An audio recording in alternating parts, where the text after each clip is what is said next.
Croce! He's on his phone, he doesn't see it. So yes, let's address the elephant in the room. This is my actual voice, I'm not making any Super Mario impression. This is what you have to deal for the next 10 minutes. I am so sorry for that. As Joe said, I'm coming from Italy, and I see there are plenty of Italians in the house now. Can you raise your hand? Welcome to hell.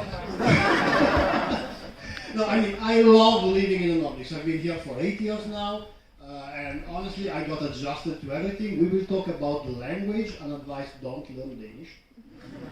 Danish is like a bag of potatoes rolling down an escalator. It makes the same sound and the same sense.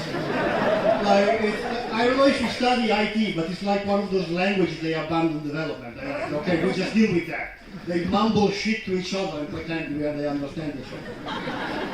I'm sorry, I'm offending any Danish? Like, you're staring at me like you're next to me. But actually, it's way better than Swedish, the country I'm actually living in. The thing that really bothers me about Swedish is that one of the most common used by anybody is fika. Yeah, and fika in Italian means pussy. So you can imagine my surprise when my first day of work I got invited by my boss to have a fika with the rest of the team. Like, I came to this country to be open-minded, but it's a bit too early to get up to that point. Anyway, I was prepared for everything. I was prepared for changing myself, facing the unfaceable and whatever. I was not prepared for the weather. I mean, in my country, rain works like this. In this country, rain works like this. Like a fucking cum shot to your face. Like, honestly, I didn't sign up for a bukkake the moment I moved here. So, Denmark, please get your shit together and do something about it, because it's impossible to survive in this weather. They say there is no bad weather, only bad clothing. And I guess that's why we invented fashion in Italy. Like, it's impossible to wear anything else than a raincoat in this country. Like, your imagination gets limited at some point. Anyway, I moved to Sweden for one very simple reason, and I guess the Italian knows it. Like, we are 60 million people who never shut the fuck up. And I like to speak my mind, I like to argue, but I would like to get to the end of a fucking sentence sometime. So I moved to Sweden, a country where nobody dares to interrupt me unless I take a 10-second pause in a conversation. I feel I could actually kill people by talking. They just listen to me going on and on. I'm waiting for them to say something. They don't. I heard that there are people in the Nordics who can actually sit in front of each other and have a coffee for 30 minutes without saying anything.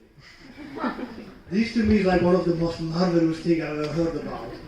So I'm making a commitment to actually go and watch this thing happening in real life. It's like a concert for me to see. The other reason why I moved to Sweden is actually love. I met a wonderful girl, and we all know love is this thing that you will find one day in yourself that will change your life forever. A little bit like cancer. I know. It's a horrible joke, but let it sink for a while because it's so true. And as you can tell by the way I'm telling the story, this didn't really end well. This is not a fucking love story. My ex-girlfriend was an amazing person. Like, she really made me fall head to toes in love. I was completely out of my mind. But she was a very challenging kind of personality. She was the kind of person that likes to ask you an unexpected question, so just to see if you are able to respond in time. It's like to date the Riddler, but if you guess right, she will actually suck your dick. And I still remember like that. I realized that one night when we were in bed, and she was lying on my chest, and she just stood up all of a sudden and looked at me in my eyes, and she was like, "Would you like to have sex?" I said, "Yes." And she was like, "Why?" And I shit you not, I still don't know how to answer this question.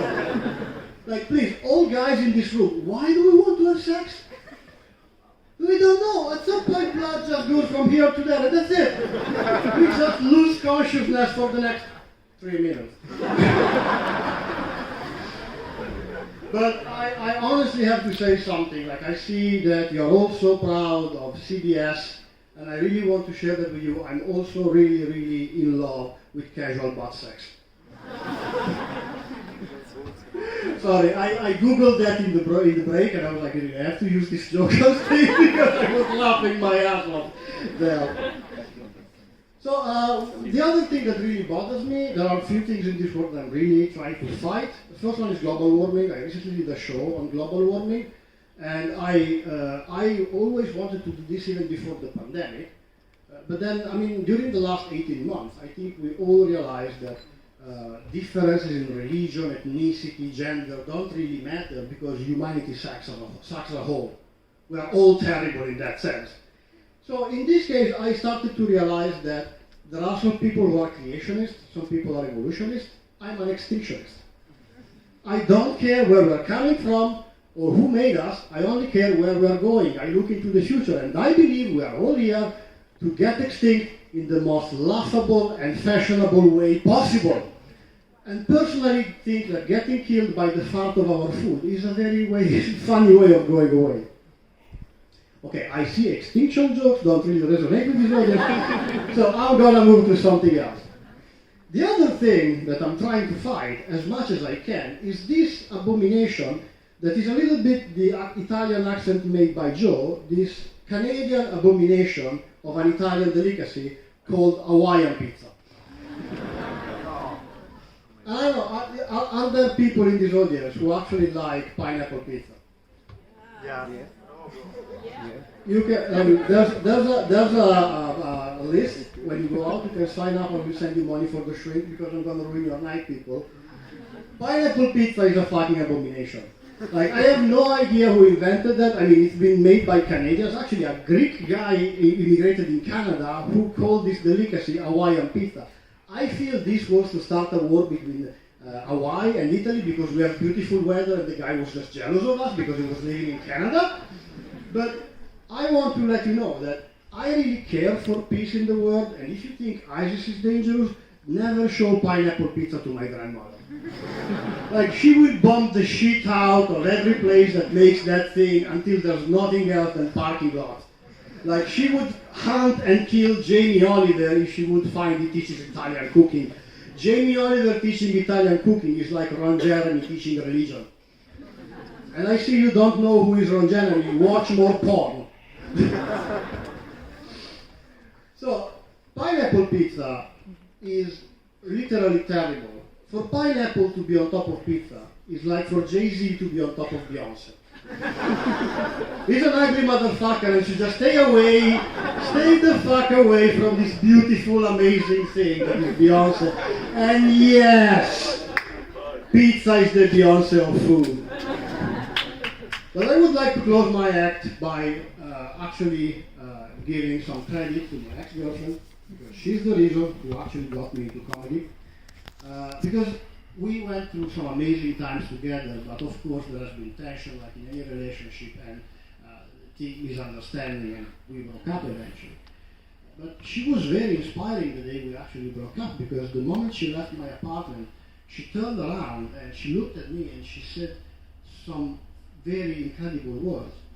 "You are not funny." And I was like, fuck you! I'm gonna find a random group of people somewhere in this town and prove you wrong. So thank you for being my test group tonight. You've been amazing. So thank you. Welcome back.